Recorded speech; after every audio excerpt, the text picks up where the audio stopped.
सभी दर्शकों को मेरा नमस्कार और यहाँ पे आपने मुझे इनवाइट किया, इसके लिए बहुत बहुत धन्यवाद।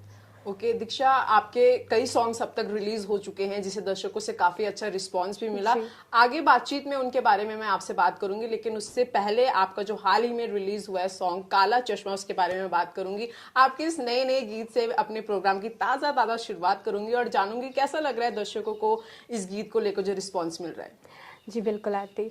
काला चश्मा सॉन्ग अभी जस्ट मेरा रिलीज़ हुआ है परसों पहाड़ी म्यूज़िक जंक्शन चैनल पर, जिससे ऑडियंस का प्यार हमें खूब सारा मिल रहा है, जिसमें फीचरिंग भी मैंने ही किया है और हमारे जो एक्टर हैं संजीव भट्ट, उनका बहुत बड़ा पार्टिसिपेशन है एज एन एक्टर, और जिसमें म्यूज़िक डीजे ए वायरस जो कि एक नामी नेम है, अपने आप में फेमस नेम है, जिन्होंने बहुत सारे फेमस गाने हमारे उत्तराखंड इंडस्ट्री को दिए हुए हैं। तो और जिसमें लिरिसिस्ट और कंपोजिशन की बात कहें तो वो मेरे क्रिएशन है।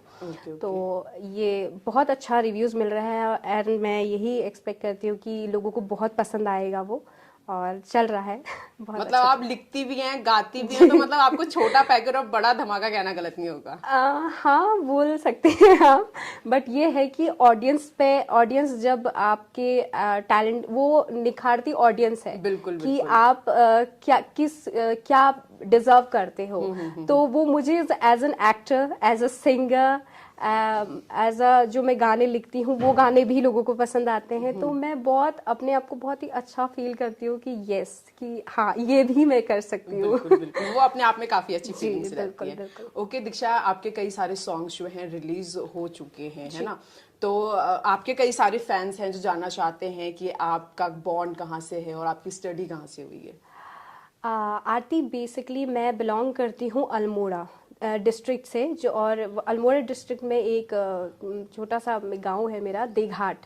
देघाट नाम से मैं उस गांव से बिलोंग करती हूँ। और जो मेरी स्टडी हुई है, इंटरमीडिएट जो है मैंने बाहर से किया था, मतलब 1st to 10th मैंने अपने गांव से किया था, देघाट से।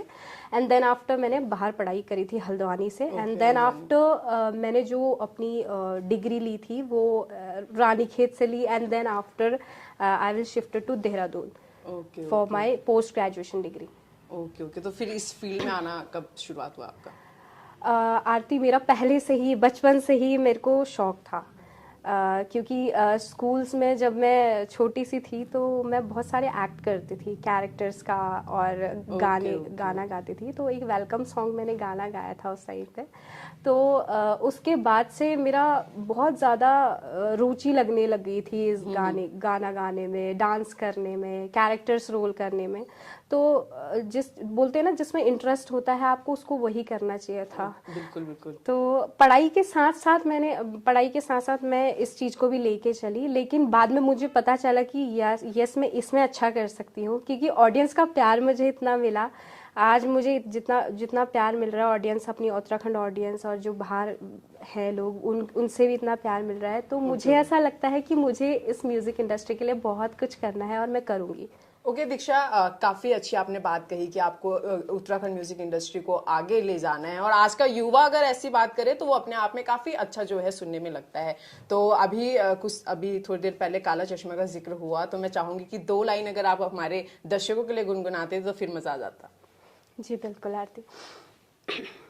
नखराली अदा च मेरी चांद के टुकड़े, हाँ नखराली अदा च मेरी चांद के टुकड़े, हाँ चश्मा काला आए हैं चश्मा काला जचनी, हाँ जचनी मेरी मुखोड़ी माँ, चश्मा काला जचनी, हाँ जचनी मेरी मुखोड़ी माँ। मठू मठू हिटनो तेरो पतली कमर, हाँ मठू हिटनो तेरो पतली कमर, हाँ चश्मा काला आए हैं चश्मा काला जचनी, हाँ जचनी तेरी मुखोड़ी माँ, चश्मा काला जचनी, हाँ जचनी तेरी मुखोड़ी माँ। वाओ दीक्षा, सुपर, मतलब काफी अट्रैक्टिव आपकी आवाज है मैं कहूंगी। Thank you so much. Okay Diksha, Instagram से आपने जस्ट रैंडम स्टार्ट किया था, राइट? उसके बाद आज आपको लोग इंस्टा बांध, और मोस्टली आपको लोग बोलते हैं यूके की नेहा कक्कर। तो इन सब कॉम्प्लीमेंट्स को देख के हाउ डू यू फील? आरती, मुझे तो बहुत खुशी होती है। इवन लोग मेरे को पहचान रहे हैं इंस्टा बान सॉन्ग से।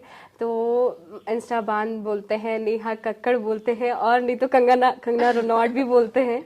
तो मुझे बहुत अच्छा लगता है कि हाँ, मैं मतलब थोड़ा सा इतना फेमस फेसेस में आ रही हूँ। अच्छा। तो बिकॉज माई कर्ली हेयर, मेरे कर्ली हाँ, हेयर के वजह से ये आपके कर्ल, बाल, डिम्पल और आपका सिंगिंग जो स्टाइल है ना, एक अलग सा लहजा, वो बिल्कुल नेहा कक्कड़ की तरह थैंक लगता यू है। सो मच आरती।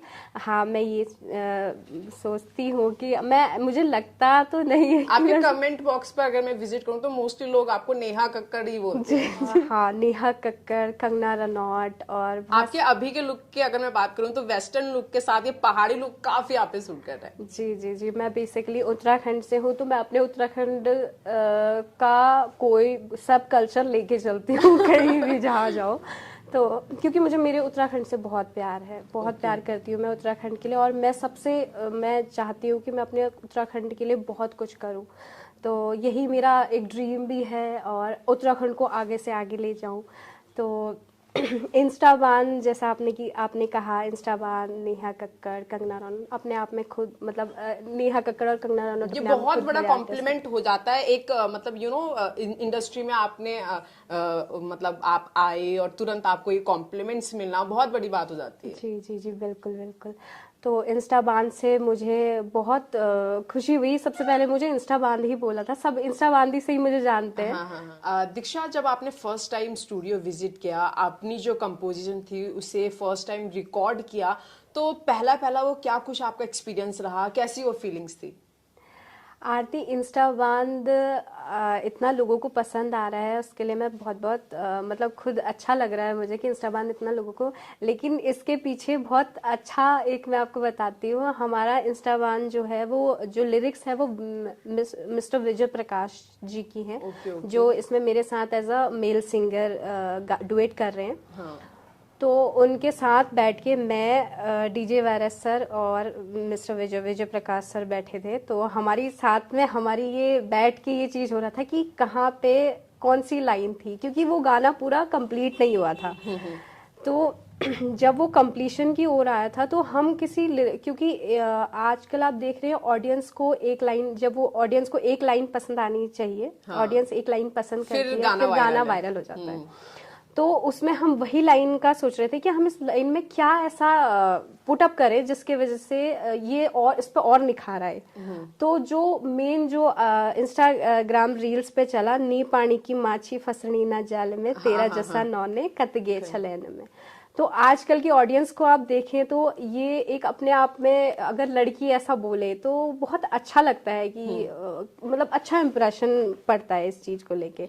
तो यही चीज, ये जो नी पानी की माछी फसनी ना जाल में, तो ये हम तीनों की मतलब हमारी तीनों की क्रिएशन है ये। बाकी पूरा गाना जो है विजय प्रकाश सर का था, उनकी लिरिक्स थी। और बाकी नी पानी की माछी जो वाला गाना था, तो हमने जब सर ने अपना म्यूजिक दिया एंड देन हम अपने क्योंकि हम सोचते हैं ना, जिस चीज की हम एक्सपेक्टेशंस नहीं करते अगर वो हो जाती है तो अपने आप में वो चमत्कार से कम नहीं होता। तो वो जो नी पानी की माछी है, वो गाना लोगों को पसंद आया, और आज मुझे इंस्टा बांध का टैग मिल गया। तो मैं बहुत अच्छा फील करती हूँ, प्राउड फील करती हूँ कि मेरे उत्तराखंड के लोगों को बहुत पसंद आया वो गाना, और दिल से धन्यवाद है। यही इंस्टा बांध फिर जाके वायरल हुआ। ओके। तो अभी स्टूडियो का यहाँ जिक्र हुआ, तो मैं जानना चाहूंगी, कभी ऐसी सिचुएशन आई है कि आप बहुत लो फील कर रहे हो, सडन आपको रिकॉर्डिंग के लिए कॉल आ जाए, तो इस सिचुएशन में आपका डिफेंड मैकेनिज्म क्या होता है, किस तरीके से आप इस चीज पूरी सिचुएशन को डील करती हैं, क्योंकि मूड हमेशा एक तरीके का नहीं होता। एग्जैक्टली मैम, ये चीज़ आपने बिल्कुल सही कही। एक्चुअली क्या होता है ना, हम जब मैं जब रिकॉर्डिंग के लिए सोचती हूँ, मेरी मतलब कभी in case by the way हो जाता है, मैं क्या करूँगी, क्योंकि कैसे करूँगी, ये पहले पहले यही सवाल आता है दिमाग में। लेकिन मैंने कुछ जैसे बचपन से ही मैं एज अ कैरेक्टर लीड करते आई हुई हूँ, गाए हैं, स्टेज में गाना गाया है, इवेंट्स बहुत सारे अटेंड किए हैं, और जितने भी अटेंड किए हैं उसमें मेरे को बहुत डर लगता था, मतलब मेरे हाथ ऐसे कांपते थे, कैसे गाऊंगी कैसे गाऊंगी। तो धीरे धीरे करके क्या होता है ना कि आप खुल जाते हो लोगों के सामने, अपना जो आपका टैलेंट है ना, उस टाइम पे डर डर के निकलने के, जैसे डरते हो आप, उसके बाद धीरे धीरे क्या होता है, जब एक आप तरीके से कंटिन्यूअस उस चीज में रहते हो तो उससे क्या होता है, इंसान खुल जाता है। और जैसे यहाँ पे जैसे मैं आपके सामने बैठी हुई हूँ, पहले मुझे थोड़ा सा लग रहा था कि क्या पूछोगे आप मुझसे लेकिन धीरे धीरे क्या हुआ, आपके साथ मेरी जैसे जैसे कॉन्वर्सेशन होती जा रही है तो मुझे बहुत अच्छा लग रहा है यहाँ पे आके आपसे अपनी बातें शेयर करके। तो सेम एज यूजुअल यही चीज होती है, जब मैं रिकॉर्डिंग पे जाती हूँ तो मुझे मतलब जितने भी मेरे सामने आर्टिस्ट होते हैं या जितने भी सर होते हैं, जो म्यूजिशियन होते हैं, तो वो मुझे हमेशा एक ही चीज कहते हैं कि आप आराम से गाइए, रिलैक्स होके, और पॉजिटिव सोचिए। अगर आप पॉजिटिव सोचोगे तो जिंदगी में लाइफ इजी है। तो आप स्टे पॉजिटिव और थिंक पॉजिटिव, हैव पॉजिटिव।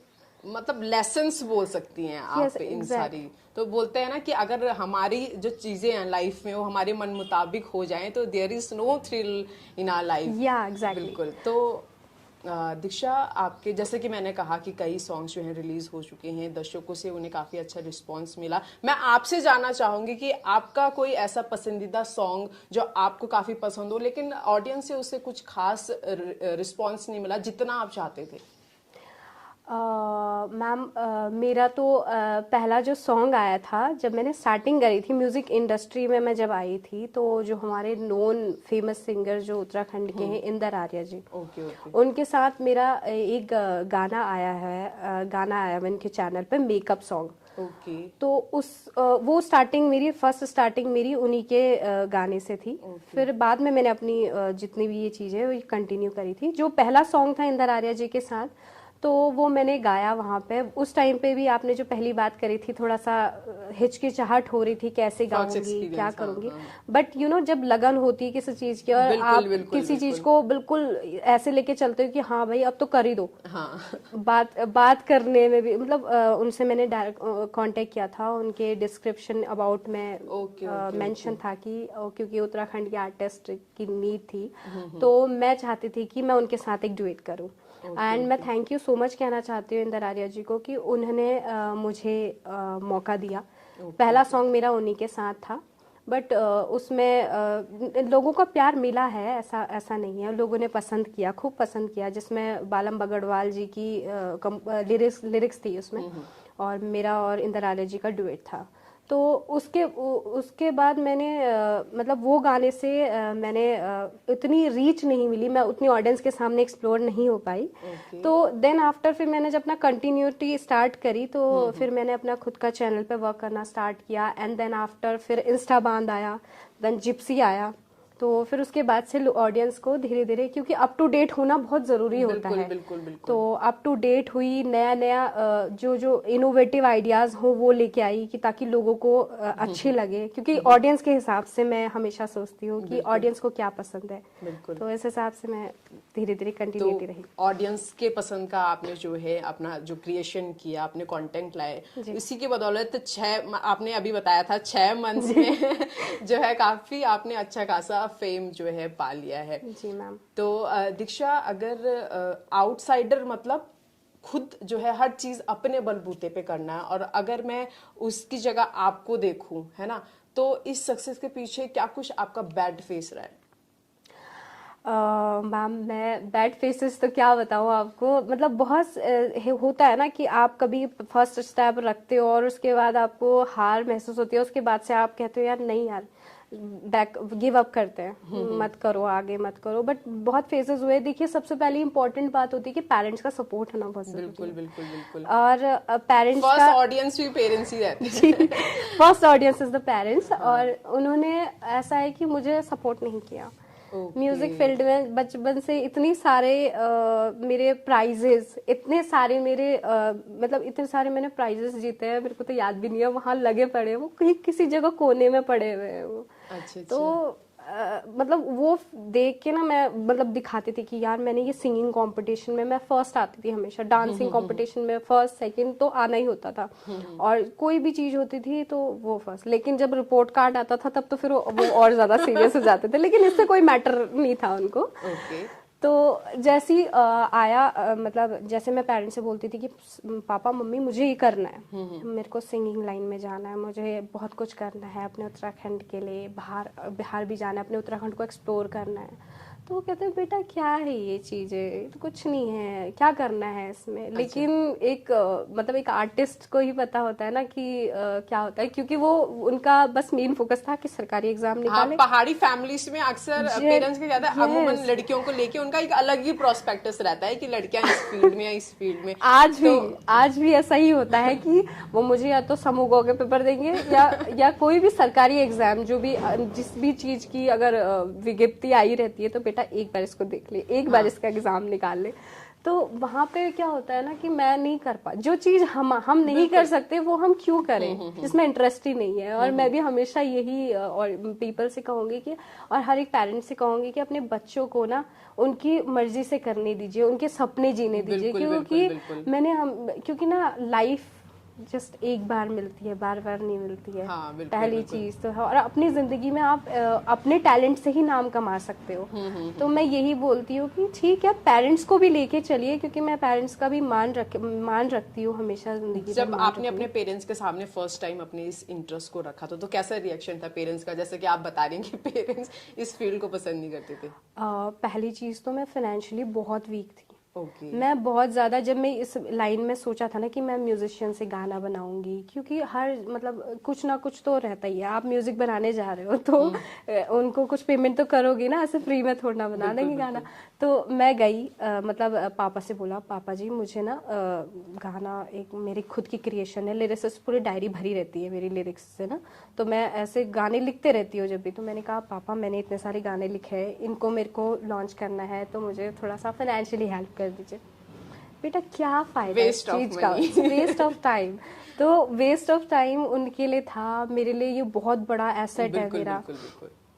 तो फिर मम्मी भी ऐसी कहती थी कि नहीं क्या करना है बेटा, सरकारी नौकरी निकालो, सरकारी परमानेंट है, ऐसा नहीं। बट हाँ परमानेंट भी है, लेकिन अपने उत्तराखंड के लिए किया, और अपने उत्तराखंड के लोगों के अंदर के जहन में ये बसाना कि दीक्षा ढोंडियाल नाम की है उत्तराखंड में हमारी आर्टिस्ट, तो वो सबसे बड़ी परमानेंट चीज हो जाती है। बिल्कुल, तो वो चीज मुझे बहुत, तो मैं अपने पूरे उत्तराखंड के लोगों के दिलों में जगह बनाना चाहती हूँ। और तो इससे बड़ी परमानेंट चीज सरकारी नौकरी और मेरे लिए क्या हो सकती है। बिल्कुल, बिल्कुल, बिल्कुल। तो बोलते हैं ना, मेहनत अगर पूरी शिद्दत से की जाए तो आप जो कुछ मतलब जो चीज मुकाम हासिल करना चाहते हैं फिर उस तक आप पहुंचते ही पहुंचते हो। पेरेंट्स ने मुझे क्या कहते हैं, अच्छा, आज की डेट में मैं जानना चाहूंगी, आज की डेट पे क्या कुछ रिस्पांस रहता है कि बेटी का इतना नाम हो चुका है, हर कोई जान रहा है? एग्जैक्टली मैम, इस बार तो मेरे फादर मेरे से कुछ नहीं बोल रहे हैं, वो स्पीचलेस है। क्योंकि देखिए जो भी हमारे उत्तराखंड के माँ बाप होते हैं ना, कभी अपने बच्चों की तारीफ नहीं करते हैं। हाँ, वो दूसरों के बच्चों की तारीफ करते हैं, कहते हैं इसका लड़का तो इतना पढ़ रहा है, ये तुम क्या कर रहे हो, ऐसा वैसा। तो वो कभी नहीं दिखाते हैं, मेरे को कभी जताते नहीं है। मेरे फादर से मुझे बहुत प्यार है। अच्छा। तो वो मेरे को कभी ऐसा जताते नहीं, बेटा तू अच्छा कर रही है, शाबाश शाबाश और आगे कर, मैं तेरे साथ में हूँ, ऐसे कभी नहीं बोलते हो मैं तेरे साथ में। वो भले ही इंटरनली इंट्रोवर्ट टाइप के हैं वो, कि ठीक कर रही है, ठीक कर रही, करने दो करके, कुछ भी है ऐसा वैसा। लेकिन मेरे को पता है उनके, क्योंकि बच्चे ज्यादा समझते हैं अपने माँ बाप को ना। तो मेरे को इतना पता है कि पापा मेरे सपोर्ट में है, मम्मी पापा मेरे सपोर्ट में, कि कर रही है दीक्षा। क्योंकि ऐसा नहीं है कि मतलब क्योंकि बहुत सारे लोग हमारे अड़ोस पड़ोस में जितने भी लोग होते हैं सब मेरे को जानते हैं। तो वो कहते हैं तुम्हारी बेटी बहुत अच्छा कर रही है, ये है वो है। तो उनके दिमाग में वही थिंकिंग आती है, हायर अच्छा कर रही है हमारी बेटी, अच्छा कर रही है। तो इससे उनको मतलब कभी ऐसा शिकायत का मौका मैंने दिया नहीं है। और उनकी तरफ से भी मेरे को रिस्पॉन्स ऐसा ही आता है, ठीक है बेटा, ठीक है बस। इतना भी ठीक है, जितना भी बोल रहे हैं तो। हाँ, मतलब उन्हें प्राउड फील होता है अंदर से, बट दिखाते नहीं है वो, किसी की जताने की आदत नहीं है। बिल्कुल।